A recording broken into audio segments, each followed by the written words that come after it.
Alors, je suis en compagnie aujourd'hui de M. Harold Noël, qui est le maire de Sainte-Pétronille, et également M. Yves-André Beaulé, qui est conseiller à Sainte-Pétronille.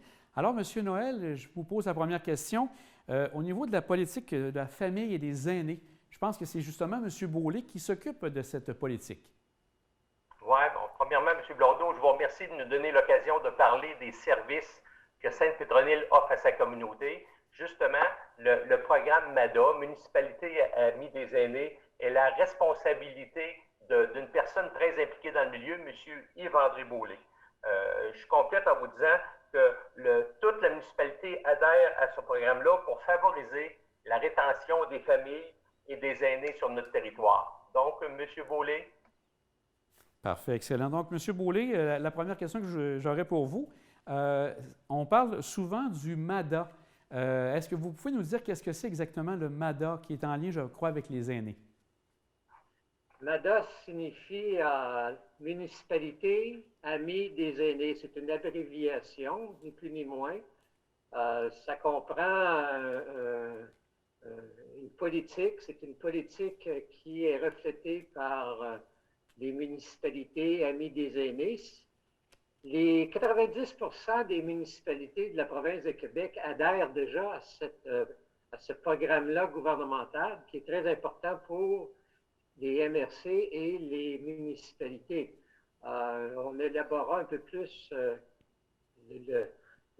l'historique, si vous voulez, et l'implication de tout le monde là-dedans. Là. Ce n'est pas seulement le conseil qui va décider. Ça repose sur beaucoup de communication, beaucoup de surveys en bon français, beaucoup d'échanges entre les citoyens et les citoyennes. Je vais vous lire l'énoncé gouvernemental, vous allez comprendre très bien qu'est-ce que c'est une démarche MADA. Alors, si vous me permettez 2 minutes, peut-être 1 minute, là. Alors, selon l'énoncé du gouvernement, via les réseaux du Carrefour Action municipale ou l'Union des municipalités du Québec, c'est une démarche visant à mettre en place des mesures pour favoriser le mieux-être des familles et des aînés. Alors, c'est très important, surtout en considérant que la population vieillit, pas seulement autour de nos municipalités, mais mondialement. On sait que les gens vieillissent de plus en plus, il y a très peu de naissances comme on avait dans le temps. Alors, ça pose problème pour conserver les gens actifs, n'est-ce pas? Et les familles également qui tournent autour des aînés. Alors, c'est un peu ça. Elle n'est pas une décisionnelle. Alors, cette politique-là, ce n'est pas décisionnel. Ce n'est pas un conseil ou une MRC qui va arriver avec leurs gros sabots. Elle oriente les conseils municipaux sur les actions à poser à partir des besoins identifiés par la population et les partenaires. C'est un peu comme je disais tantôt, elle repose beaucoup sur des consultations publiques, sur des surveys. Nous sommes présentement d'ailleurs en pleine période de renouvellement de notre politique au niveau de la MRC, à l'île d'Orléans, un peu partout également. Alors, c'est le temps, encore une fois, qu'on va en consultation publique par l'entremise de différentes surveys pour répondre aux besoins de la population. Alors, c'est un peu comme si on voulait les conseils de quartier, ceux qui demeurent à Québec ou dans les grandes villes, ils ont des conseils de quartier qui parlent un peu entre eux autres, beaucoup entre les concitoyens, puis on arrive à élaborer qu'est-ce qu'on veut, qu'est-ce qu'on a besoin, qu'est-ce que les concitoyens veulent, et surtout, cette politique-là repose sur des actions concrètes. On a tous des idées formidables. Tout le monde a des idées formidables pour améliorer la qualité de vie, mais on demande dans tous les surveys, encore une fois, dans les communications, d'apporter des idées concrètes pour faciliter les conseils municipaux et les MRC de travailler avec des idées concrètes. On n'est pas des génies, nous, pour tout élaborer avec une baguette magique, n'est-ce pas? Alors, c'est un peu ça, la MADA, si on veut.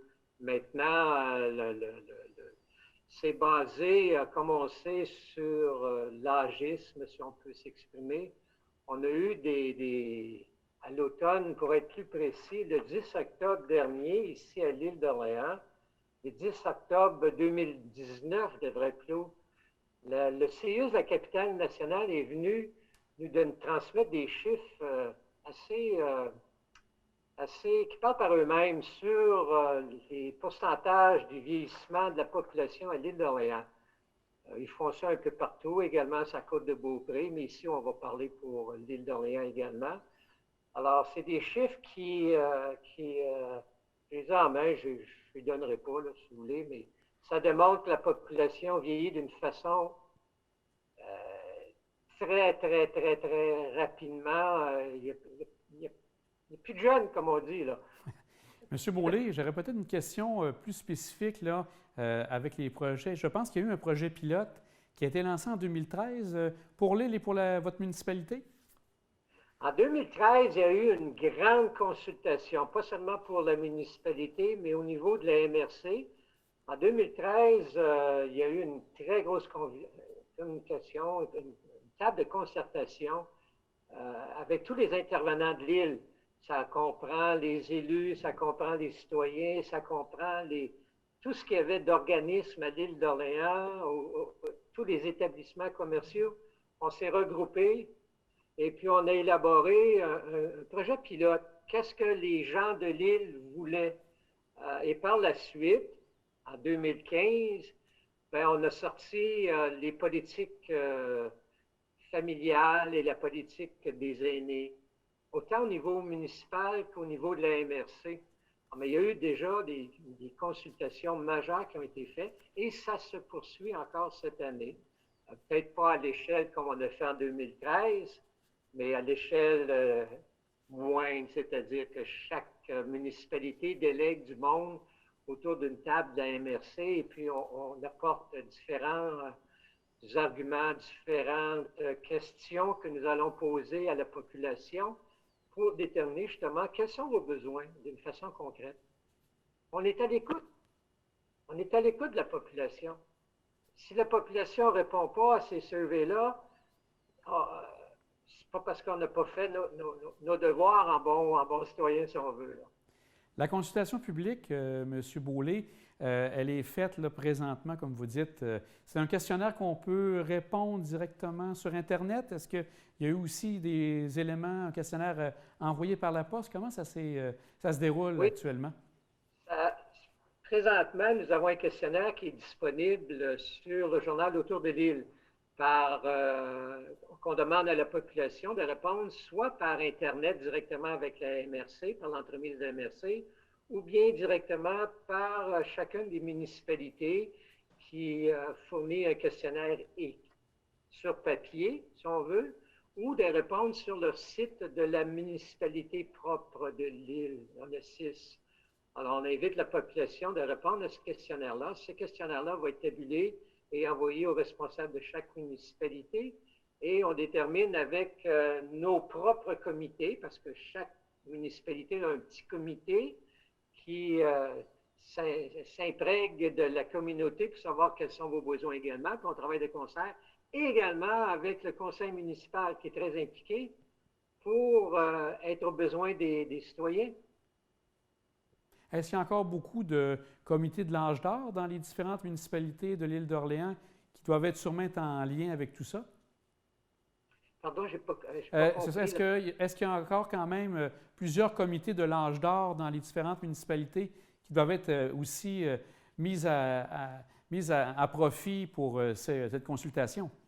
Oui, les consultations se font par l'entremise de tout le monde, si on veut, mais autant l'âge d'or que le Club des jeunes, que l'association bénévole de l'île d'Orléans, autant les commerces sont invités à répondre. Le communiqué, c'est-à-dire le survey, est axé sur, je vais vous dire, axé autant sur l'habitat, le transport, les loisirs et le milieu de vie municipal. Alors, c'est très, très, très, très général, très grand. Ça reflète tout ce qui peut se passer à l'île d'Orléans. Alors, je ne sais pas si j'ai répondu à vos questions. Oui, tout à fait. Peut-être peut-être revenir sur un élément. Vous disiez, il y a un élément vraiment sérieux à prendre au sérieux, cette démarche, parce que ça permet justement de connaître les besoins des gens. Donc, j'aimerais peut-être que vous me répétiez justement le sérieux de la démarche, autant pour la MRC que pour les municipalités de l'île d'Orléans. La démarche présentement, on va se répéter, même si mon épouse dit de ne pas me répéter, la démarche se fait premièrement par l'entremise du journal Autour de l'île, qui a été publié ce mois-ci, avec une publication le mois passé invitant les citoyens à répondre aux surveys qui s'en venaient ce mois-ci. Alors, on a jusqu'au 23 avril à répondre aux surveys par l'entremise du journal de l'île d'Orléans, par l'entremise directement en communiquant à la MRC, et sur les sites de chaque municipalité de répondre à la consultation populaire. Excellent. Alors, je mets l'emphase, c'est une consultation populaire auprès des citoyens. On est à l'écoute des citoyens. Alors, répondez, s'il vous plaît, de grâce. Donnez-nous un peu de munitions dans nos canons pour qu'on puisse vous aider vraiment d'une façon efficace.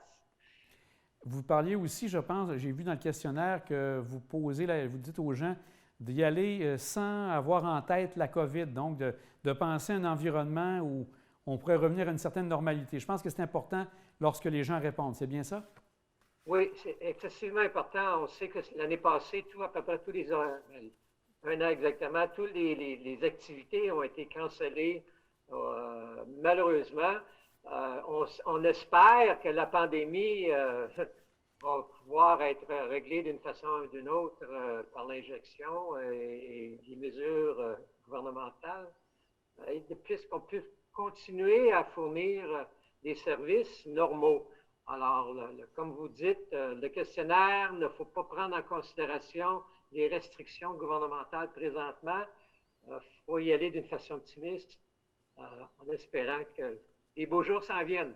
Oui, tout à fait. Je voulais vérifier aussi, je crois que vous avez à la MRC de l'île d'Orléans une ressource qui est là pour aider. Je pense que c'est Mme Gravel qui est là pour répondre à des questions au niveau de tout ce qui touche famille et aînés. Oui, Véronique, de son prénom, est très au courant. Elle est là, très accessible à tous. Elle a son numéro de téléphone publié dans le journal, je pense. Et puis, les gens peuvent communiquer directement avec elle pour avoir des informations également. C'est un travail d'équipe, je le répète, c'est un travail d'équipe. C'est pas un travail d'une personne.